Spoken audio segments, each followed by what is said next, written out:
आप देख रहे हैं केसरी उजाला न्यूज। राज्य के उप मुख्यमंत्री अजित पवार के जन्मदिन के अवसर पर आज दीक्षा भूमि पर बौद्ध भंतेना दान किया गया। इस मौके पर अजित पवार की पार्टी एनसीपी के शहर अध्यक्ष प्रशांत पवार, जिला अध्यक्ष बाबा गुजर समेत कार्यकर्ता और पदाधिकारी मौजूद थे।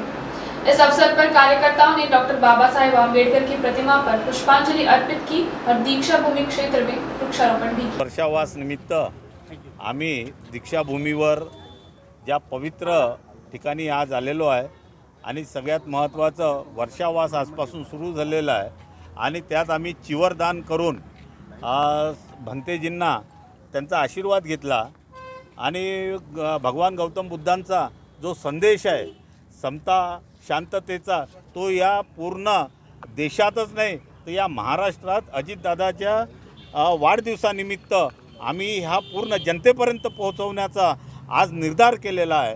परमपूज्य बाबासाहेब आंबेडकरांनी जे कॉन्स्टिट्यूशन लिहिलेलं आहे त्याच्या जे लोक वेगळ्या पद्धतीनं त्याचा अर्थ काढून राहिले, पण आम्ही फुले शाहू आंबेडकर यांच्या विचारधारेवर चालणारा आमचा राष्ट्रवादी काँग्रेस पक्ष आहे। त्याच्यामुळे आज आम्ही हे नवीन प्रकारचं अजितदादांच्या वाढदिवसानिमित्त दीक्षाभूमीवर अभिवादन करून आज त्यांचा वाढदिवस आम्ही साजरा केला।